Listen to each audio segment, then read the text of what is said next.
Hello, everyone, and welcome to Club Reaction to the first Old Firm game of the season as Rangers put in a rather pathetic performance as we go down 4-0 at Parkhead.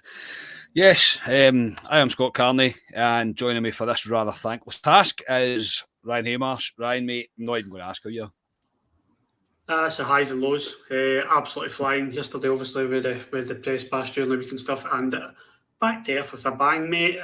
This is all part of bipolar Rangers. We'll park it there for now. Yeah, and Scott Gemmell. Scott, how's it going? Oh, it's. I don't think it's been worse than this. If I'm being honest, it's not a great feeling. No, it's not. It's not. I think there is so much of this that of this result today, of this performance today, that has come back a wee bit and hit us all in the face. I'm not going to lie. There's some things that we've tried to kind of stay positive about, stay upbeat about. However, this is immediately after full time, and I'm not going to go full mental, if you like, but there is just we've just been showing up here. There's just no doubt. As fans, as a team, we've just been showing up here, and there is so many things now that are going to come out about this team, about the manager, about the board. They have. They've put their own hook on their back, and they're going to have to live with it. It's as simple as that, because this won't go away in a hurry. I know that for absolute certainty. The starting 11 today, Ryan, was McLaughlin, Tavernier, Goldson, Sands, Barisic, Lundstrom, Davis, Tillman, Kamara, Kent, and Cholak. I'm not going to lie, mate. As soon as I seen it, and I'm not saying this in hindsight. Generally, I'm not. I went, I don't like that. Yeah, same. Thought it looked a bit slow. I'm not going to say that playing Arfield would have made a difference or playing Scott Wright would have made a difference. That's not what I'm getting at. But yes, I looked at the starting lineup and I thought that's a slow team, and that is a pass side to side team. And I didn't like the setup. I thought that we needed to have any chance of getting a result against them today. We needed to play football in their half, and that looks like a team that dropped deep and play the ball across the middle. And it didn't fill me with confidence. Let's put it that way. Me neither. No, definitely not. I just thought, I thought, where is anything going to come from? Like, we've got this. Gio has in his head, I think, Scotia, that Kamara can play a number 10 role, and he can't. He just can't. It's clear as day. He can't do it. I just, the warning signs early on were there for me. Yeah, I tried to make the best of that team when it came out, because when Gio first came in, if you remember, he was playing Kamara as that number kind of 10 role, maybe like an advanced 8.5 kind of type player. And when I looked at it, I was like, right, how's this going to work? And I was going like, right, the team that Ryan picked with Tillman playing out at the right, but maybe a wee bit more inside right. Going like, right, you do that and then play Kamara in a wee bit more advanced role. Unfortunately, we'll get through it, but we never got to even see that come to fruition, if it even would have. Yeah, I'm not going to sit here and break down the game because I think there's more questions that we need to get involved in. Other than Thank you. Yeah, I don't think there's a need though, mate, because everybody knows what we've just watched. Do you know what I mean? I don't need to spoon feed anybody. What we've just watched is an ultimate failure from the top to the bottom. Nothing of what we done today worked.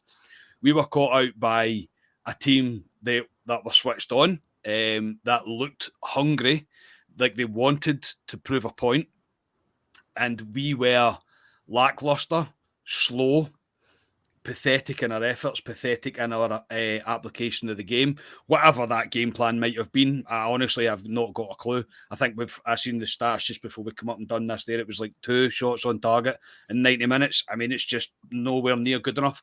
It really isn't. And Ryan, it was the first goal especially. We're just literally sleeping. McLaughlin has to do better. I'm not going to.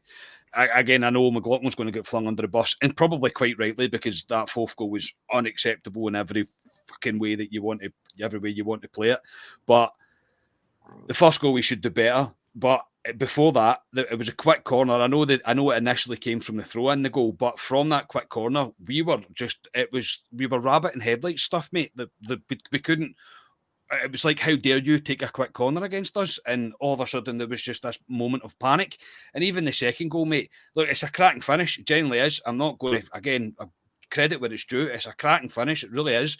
But again, we're sleeping. It's as if we're expecting them to take 5 minutes to take a free kick or to take a set piece. And things like that, mate, I can't back up an argument for that. That comes from the player's attitude on the training ground. It comes from the standards that the manager's trying to set.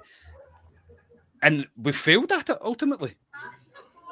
If you're hungry enough, you're switched on to things like that. If I think back to the USG game, this isn't an Ange Postecoglou tactic with the ball boys. This is something that's done throughout world football. We were doing it with the ball boys at the USG game. We needed goals, so we were hungry for goals. So all the ball boys were throwing the ball straight back on. I can't remember what it's called, but it's like quick ball or something. I can't remember. This isn't. Yeah, so it's not like it's not a new thing, but they take advantage of it. They're very good at it. It gets the crowd behind you as well because it's quick football, which they are very good at. Very strong point of their game. And yes, that won't go down well with people because most people tune into this to hear a Rangers reaction, but you've got to call it as it is. They use that to their advantage. We were sleeping with it. They didn't learn from it though, Carney. This is what concerns me. Like, it's almost as if even like I can't remember, I think it was the third goal and they get a free kick. It's a Jota goal. Is that second to the third? Lundstrom, Kent and is it Kamara? The three of them facing the other way. I mean, McCoy's called it out and I thought it as well at the time. I was like, we're so slow to react. Like, they're so hungry. And you said a few things like, yeah, they're hungrier than us, sharper, more direct, well drilled, fitter. They're so much fitter than us. And they've got a clear identity. You can see what he's built there. You can see what he's built. I don't feel as if we have an identity apart from we can frustrate teams in Europe. And if that's where we're going, yes, I am U-turning because I look like an absolute idiot and I'll take it in the chin after what I said last night.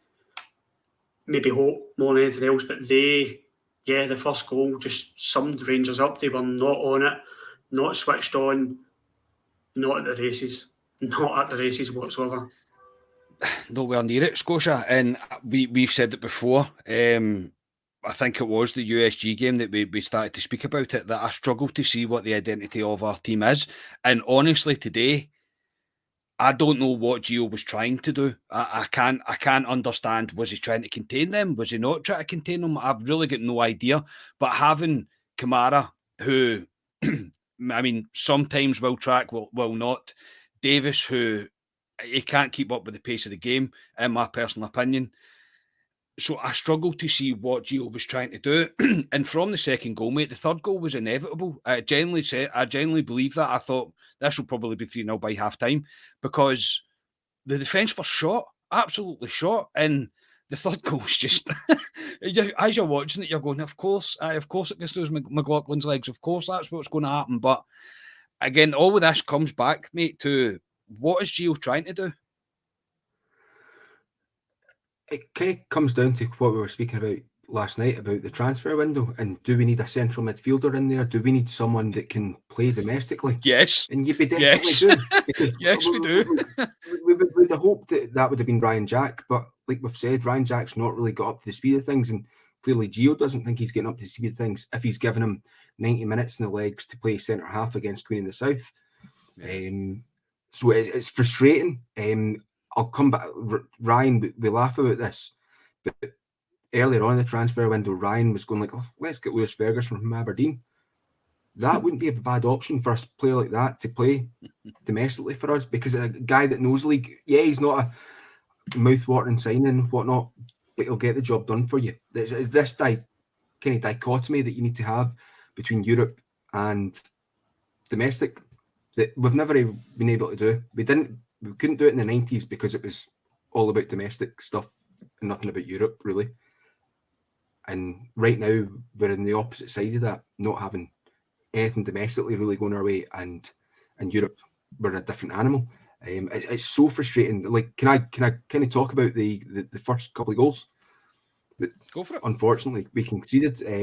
Kent was so much at fault for the first. I felt when he went and got that ball, done really well to get it, release it. But Kent does this thing. Wherever he is in the pitch, he just wants to drive and run at it. Sometimes that can be great. Not when you're defending like that deep. When that's happening, does that. Then it goes out for that throw in, sitting in the heels. And this is similar to the second goal. And it reminiscent as well of the chance that Gakpo had against us for PSV and at the very end of the first half. Just not playing to the whistle. I just felt we weren't playing to the whistle, just watching the ball, screaming for a thing, but it wasn't a thing. It was so disappointing. I will also say that I'm going to die in this hill, right? I think Jota was marginally offside, but it was a fantastic finish, and it wouldn't change. I mean, yeah, he probably is, right? Generally, I don't want to use that as you're right. I mean, looking at the still frame, he's probably off by about that. Maybe VAR rules that out. Okay, I get that, but I don't think that generally makes a bad difference, mate, because we were nowhere near the standard we had to be today. Oh no, definitely. But I need to find a place to kind of hide in, and that's going to be my wee comfort place. That'll be it, right?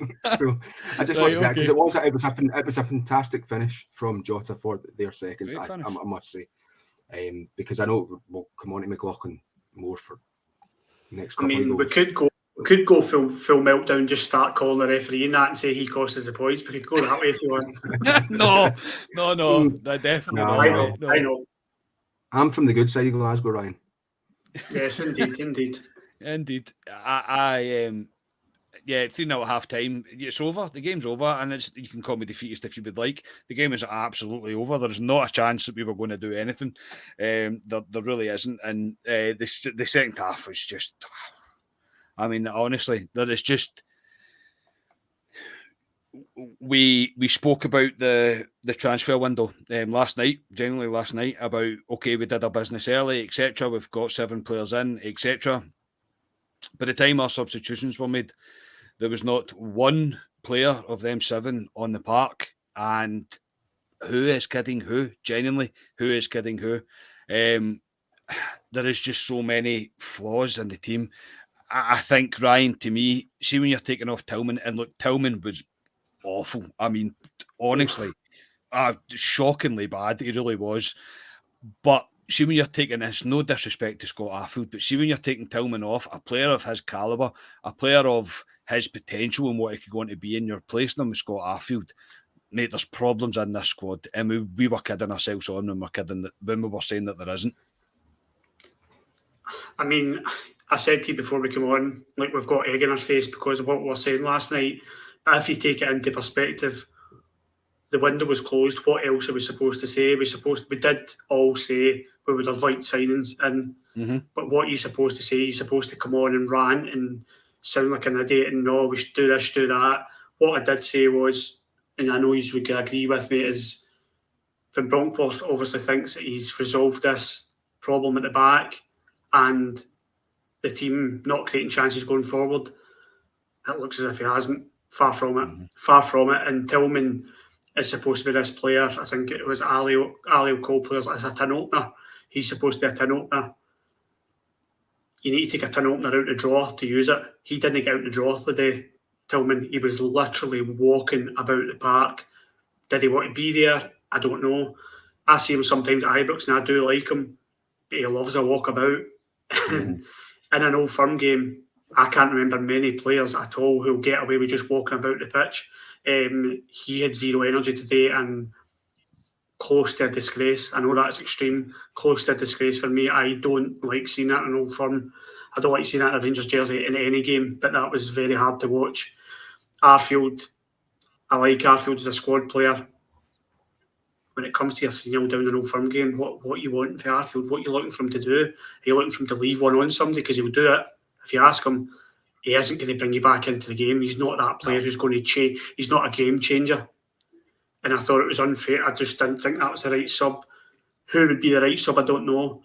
But again, I think I texted in the group chat when Scott Wright come on and Scott Wright's up and down, there's no doubt about it, and he plays well against Ross County, and then he has a few shockers. If that's where we're at, and our squad depth is Scott Wright as a substitution to bring us back into the game as well, we've got major problems, and that's why we got our arse handed to us today, mate.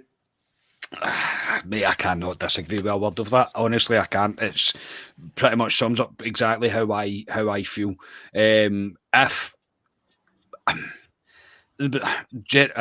Jenny said Gerard. Gio came out and said that he was happy for Kamara to stay.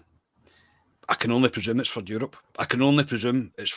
Because domestically, no, it just won't work. It just isn't going to work because he offered nothing today. Yeah, he offered absolutely nothing. And yeah, and Scott Wright's the option to bring on. And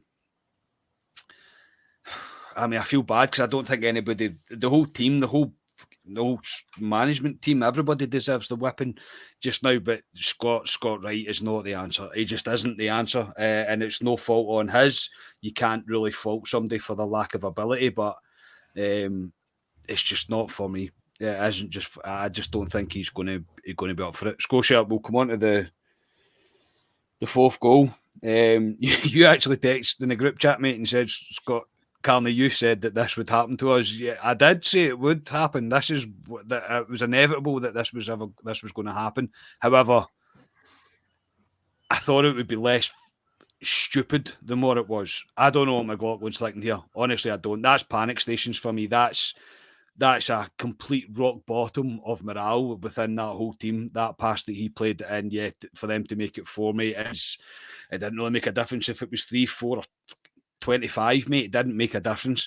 The calls are going to be, mate, that McLaughlin shouldn't be playing in goal. Yeah, and this actually comes into the kind of transfer talk they were speaking about last night as well, because signing up McGregor for another year kind of rolls into that. And McLaughlin, I think he was at fault. Not at fault for, well, he was at fault for 3 of them, but there was other circumstances, certainly in the first one that should have done better for the first one, get a stronger hand to it, shouldn't get megged. You should never, as soon as you get megged, then yeah, that's always poor.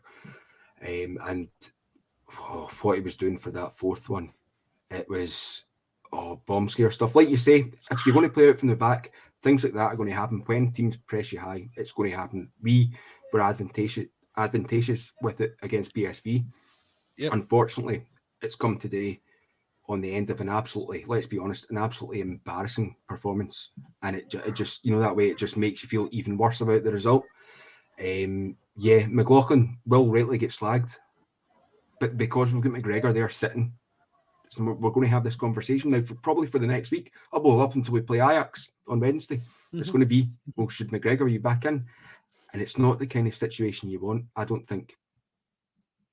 It definitely isn't. Not at this point of the season, mate. It definitely isn't with the games that we've got coming up.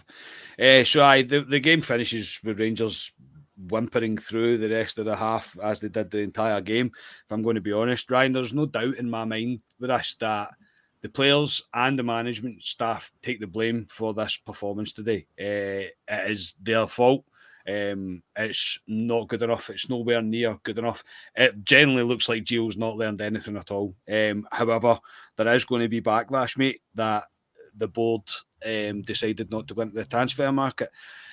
Whether Gio said to the board or whether the board's decided on its own that we have enough in the squad to challenge on all fronts this season, clearly, mate, that is not the case. All your fears are coming in reality. The fear of, have we strength enough? If we haven't, what do we do now? The fear of them going 5 points clear and about 40 goals or whatever it is now. It's all coming to fruition now.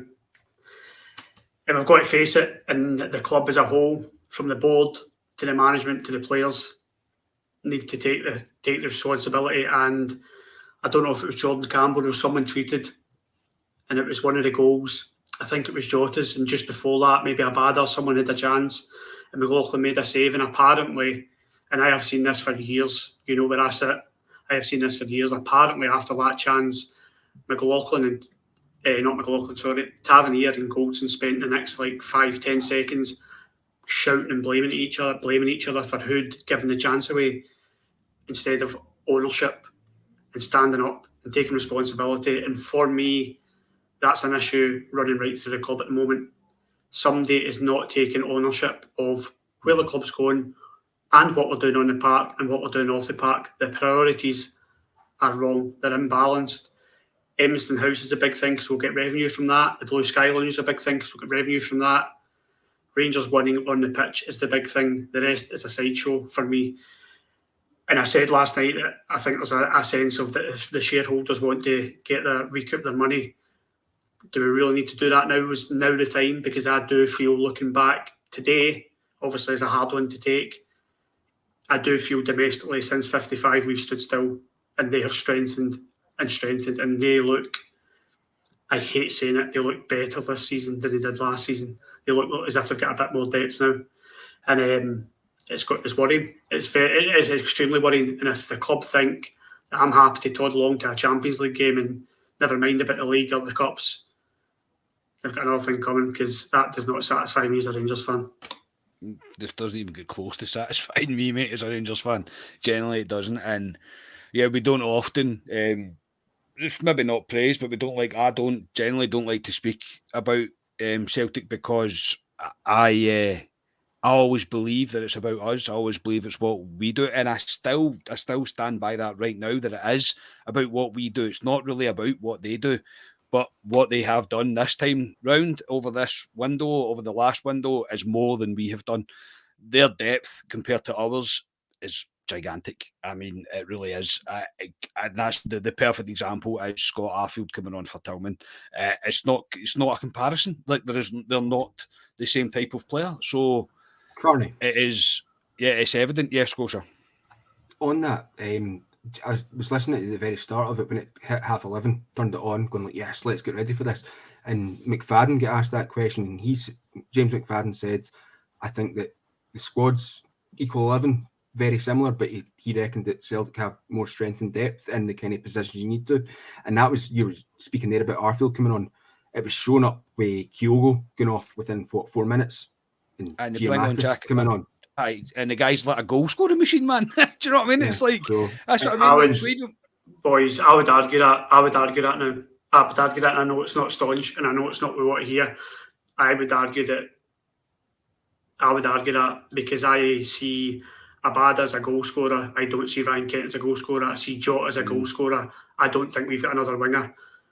They've got Giamakis, or whatever his name is. They've got Kyogo. They've got goals up front. We've got a huffy Colombian who decides to play when he's ready. We've got Big Cholak, early doors. He's doing brilliant so far, and he doesn't get it the neck today. But I don't know about that. I don't know about that, Scotia. I know it doesn't sound right, and I know I'll get it in the comments. But I think they've got a stronger first 11 now, and I hate saying that. I absolutely hate saying it. Yeah, no, I get where you're coming from with the Kent thing, because Kent does frustrate me to fuck, if I'm being honest. He needs to come up with goals. He needs to get you in this old thing, get your numbers up and stuff. And he is, in Europe, he's suited because he's your out ball with the way we play. Domestically, I mean, how many years have we been saying this? But Ryan Kent, domestically, he doesn't do it. If he doesn't do it, we need to move him on. He's also not signed a contract yet. Yeah. And I know another one I'll get in the neck, but I just think it's time to be cutthroat. I put that in the group chat about Ryan Kent, that domestically, when's the last time? The 55 season and then his loan season. He's been living off that, for me, to be honest. And yes, he has a wee bit of an outball, but he's living off an awful lot of past history. He's not producing the goods in the here and now, for me. And that's what you need to do to play for Rangers. I think I've ran out now of, I'll just continue to keep backing players, and I'll just continue to keep backing players because that's what I do. And my love for Ryan, Jack, etc., all that, it's all faded to pretty much nothing now. And I'm the same with Ryan Kent. I mentioned that in the group chat as well today, where we were all having our say about the game, and there has to be a final product, and there isn't right now. It's okay skinning 9-5 and many players you want to go round, and he did it. He did it on more than one occasion today. He ran past about 3 or 4 of them. But he turns around and passes back to Barisic, and you're like, you've just undone everything that you've just done. So, and I know there's not always somewhere for him to go, but there has to be more. Right now, it's the same sidey thing. We'll hopefully get one come off eventually, and yeah, I still resort back to the point that I don't understand what identity is in the league and domestically. What Gio's trying to build, I don't understand the direction he's trying to go with the players that he's bought or the players that we've got in the squad. I don't understand it. I just don't get it. And I've seen on Twitter already that there's people saying Gio's maybe only a cup manager, etc., etc. Maybe that's the case. I say I'm not really one to judge that, but right now domestically in the league we're nowhere near what we need to be. Sorry, Scotia, what were you going to say? No, it was coming back to Ryan Kent there, and it was in between the first and second goal for Celtic where Kent got the ball and Borna made Ryan, you'll know this, you're frustrated that Borna doesn't make these overlapping runs. Borna made a fantastic overlapping run, and Ryan Kent, like you're saying, Carney, wrong decision making. He went in and tried to dribble through about 6 players and the ball got taken straight off him. Whereas the overlap to Barisic, who I'm going to say right now, Barisic was our best player today, I think. Some of the crosses. I thought Borna Barisic, his deliveries into the box were brilliant, superb. Absolutely brilliant. Aye, and then there was one where Čolak should have done better. There was one where Tillman just didn't have the heart to attack the ball, which has just summed him up today. And I think Borna Barisic, that is his strength, that overlapping, as is Taverniers, who is somebody who has not started this season as far as I'm concerned. There was a point where Jota took the ball past him and Tavernier chasing him was like, I think I texted the group chat and I was like, I always class Tavernier as probably the fittest player I've ever seen at Ibrox. He looked as if he was towing something. He was like, the gap between him and Jota was just increasing every time he took a step, and that's worrying for me. But I think that goes right. We're singling out Kent. I'm not singling out anyone here. I'm just kind of calling it as we're speaking because it's collectively as a team. We looked so unfit. John Lundstrom looked like me playing 7-a-side on a Sunday night. Lager, he just looked so unfit today, and I love John Lundstrom. But they're just, we could go on all night, boys. We could go on all night. Well, the early knock that Lundstrom took, it did look like he took painkillers while he was sitting on the ground. It did look like he took painkillers. So whether he's got something, again, I'm trying not to have kind of blue-tinted glasses on about certain players because I do love Lundstrom, but I don't... Čolak should score. That's the kind of ball into the box. That if that's the style of play that we're going for, then Čolak, I'm sorry, you have to score that. But that was the only chance that he got today. That was it. So I can't really give blame to the guy. Ryan, we took off Čolak and brought on Morelos. Now, again, mate, this raises red flags to me for Giovanni Van Bronckhorst because it's the Mark Warburton, mate. It's the if plan A doesn't work, plan B is to do plan A better. Surely it was worth a risk leaving both of them on the park. We weren't going to get anything out of this game. It was quite clear that we weren't. And bringing on Morelos who's blown out his arse after 10 minutes. Mate, there's warning signs. Aye, listen, there's been warning signs there for a while. There has been warning signs there for a while. And said after the Livingston game, if you play your first game of the season in that manner, lacklustre, slow, sluggish, then you're slightly worried. When you play against Hibs and it's 2 each and you are... We can talk about a referee that game. We've done it, but let's just look at Rangers' performance that day, never mind referees or anything else. Rotten. Absolutely rotten. And today, we've managed to find new levels of rottenness. There's a new word for you. I believe it's not in the dictionary. But we have found new levels. Aye, we've found new levels, and I think it's past the worrying stage now. Questions were asked anyway before today, and rightfully so. And Gio will get it in the neck, and he deserves it. I back him a lot, but he deserves it because this is his team now. I said last season he will be judged when it's his team, and this is his team. He is the one who's decided to renew Connor Goldson's contract, to stick with the second goalie, to renew Stephen Davis's contract, to renew Scott Arfield's contract. And this is his team now. So it's down to Gio to change it and pull it round. And I said after the Hibs game, if he doesn't change the style we play, which he didn't do when we were 4-0 down or 3-0 down to Celtic, he'll be gone. And it is very early to say that, but he will be gone because domestic football means more than anything else. The Rangers trophies mean more than anything else. It's nice having these wee Champions League nights and getting to get your phone out and film the tune and whatever, but I want trophies, you know that. And I think if he doesn't change it, and I think if the gap gets bigger, I think it will inevitably happen. Yeah, so this is going to be quite a tough one to recover from. I'm not going to lie. Everybody will know that watches this pod, mate, or listens to this pod will know that we are always pretty honest. Like, I think it's important to be like that, and we're hurting just as much as everybody else, and it's hard to try and put any sort of perspective on this because, again, why? What's your thoughts? Do you think that Gio might as well have took the risk and put Čolak and Morelos on at the same time? You never know what might have happened. It certainly couldn't have been any worse than what we just watched. Yeah, it's the outball situation. This happened. When did this happen? Was it the Hibs game? Yep. Where we're down to 10 men and you take off all your outball players and you've got no one to kind of go up and give you release a wee bit of the pressure.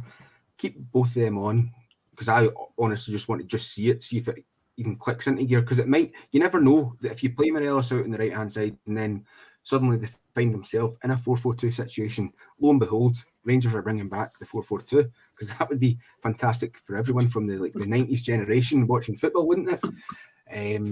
But it's frustrating with Gio. It's like Ryan's saying, that it's getting very. We had this conversation last season in the league, and then he does all these amazing things in Europe. And you're like, oh no, everything's fine and dandy. Everything's fine and dandy. And you know the worst thing about it is, we've got Ajax on Wednesday, and it would not surprise me one bit if we went over to Amsterdam and got a draw or got a win. Because this is this bipolar Rangers team. You said it perfectly in the group chat, mate. This is the polar opposite of the 90s team that we grew up watching, mate. And it is. Domestically, we were unstoppable. Europe, we were terrible, but it's just the complete polar opposite right now. Look, this is it's a sore one to take today. There's no doubt. It's a thankless task as well as a podcast to come on and have to do this. It really is, and I can't thank Ryan and Scotia enough for coming on and doing this, because it's not enjoyable. It generally isn't, and we're opening ourselves up to all sorts of scrutiny, which will come. But there is no way that we aren't going to sit here and share with our subscribers, our supporters, that are going through it just as much as you are. There is massive things wrong here, and the papering over the cracks or the blue tinted spectacles are now off, I think, for a lot of people. And I honestly genuinely believe Gio, the board, the players, a lot of the players, they've got a hard task to turn a lot of people round now, because it's going to be savage. And I said that last night. I said if this goes horribly wrong, it will be savage, and by goodness it will be. So yeah, not the way that I want to spend my Saturday afternoon, that is for sure. But Ryan, I can't thank you enough for coming on and doing this, mate. Try if you can to enjoy the rest of your weekend, mate. No, all good, boys. We're in the trenches together, as I said, so you've got to dig out your pals, and we had a podcast together. So yeah, tough one to take today, there's no doubt about it. There's people before today saying the league was over, and there'll be people saying it just now, and we've just got to take it game by game. Things need to change. Gio needs to change it. He needs to get his signings up to speed. I said weeks ago, Yilmaz and Davies, I can't believe we're going to Champions League group stages and they are nowhere near this first team squad, even though Yilmaz played 45 minutes the other night there, but he needs to get his signings up to speed, and he needs to change his tactics. He needs to have a plan B, or the worst, it's going to be inevitable that he'll be gone, which is crazy. It is the 3rd of September, and I'm saying that it's crazy, but that's where we are. But Rangers will continue on, and I will try my best to enjoy the rest of the weekend. I'll face my local, probably go down for a pint and see, depends who's in. If there's too many celebrations, I may find myself sneaking out the back door. But yeah, cheers guys, and cheers mate. I don't think I'll be showing my face in public today. I think I'm done with that today. Yes, no, it's not the ideal start to the weekend. Scotia, thank you, mate. Enjoy your night tonight. I hope you can. Well, you say that. You've got the option of just running away and hiding. I've got a birthday party to go to, which I know there's going to be Celtic fans there that are pals with me. And so they obviously know I'm a Rangers fan. So, I'm looking very, very forward to that. You're looking a bit ill there, Scotia. You're looking You a get bit ill COVID, there. I don't know if Scotia. you'll make it. Scotia, I would do a don't think COVID That's test, it, mate. I would man. do a Get one of COVID those- test, get mate. one of those, what's that? A wee lateral flow test, please. Thank you very much. Yeah. Yeah, right. As well, before we do leave, I would like to say, as poor as Rangers have been, and like you say, we like to be fair and honest, Celtic were far better than I expected them to be today, and I thought they were absolutely. If you sit and watch that game, I thought they were brilliant. If you're watching that as a neutral football fan, fully deserved to win. So we were very poor, but Celtic were really good as well. So need to be a wee bit fair and honest in that respect. Agreed. I'm away to That be was sick tough. now. I know that didn't leave me with a very good feeling in my stomach, Scotia. I'm not going to lie, but I think maybe based on our starting 11, I think we could match up. But when a team is hungrier than we are, and they get their tactics better than we do, then there's only going to be one winner, and that's exactly. Can I say one more thing? Sorry, I need to say this before I go off the pod because it's sitting with me. And I'm going, listen, I love Big Cholak. I said it in the group chat, but I need to call him out. See that in the tunnel, hugging Juranovic. Ain't on for me, mate. I know, I'm ain't sick on of for it. me. No, like, no. I want somebody to like, even Juranovic, you could see Juranovic was just like, nah, mate, I'll see you after the game. Yeah. Just, that's a wee learning I for don't him. care I if just he's had to get that Croatian off my either. chest No. because that's not the attitude for Old Firm games for me. And hopefully somebody's a wee quiet word in the ear once to see that footage because, stuff that, I know they're friends, I totally get that, but when you get out to an Old Firm game, it's battle time and a wee attitude check for him, for me. Sorry. Allowed Lundstrom word in his ear, that'll do. Yeah. That's true. Yeah, that's true. But unfortunately, we are told about this leadership group, and right now, to me, there's only Lundstrom's the only one that I would have my trust in. I'm being honest about that. I think, I'm going on here. I think Tav let himself down. I think Goldson let himself down. I think Kamara proves why he's not a domestic player in Scotland. I think Ryan Kent needs to buck up his ideas and get a bit of a finishing product within him. And yeah, the substitutions are just not good enough. I said as soon as we seen the starting lineup that the bench looked powder puff, and it's exactly how it's played out. We weren't on it today; they were, and it's as simple as that.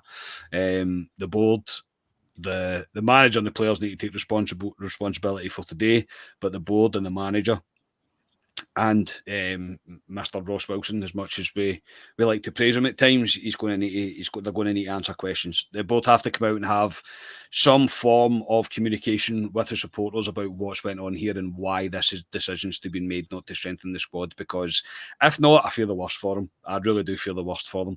It won't end well. Rangers fans are not happy, and rightly so, in my opinion.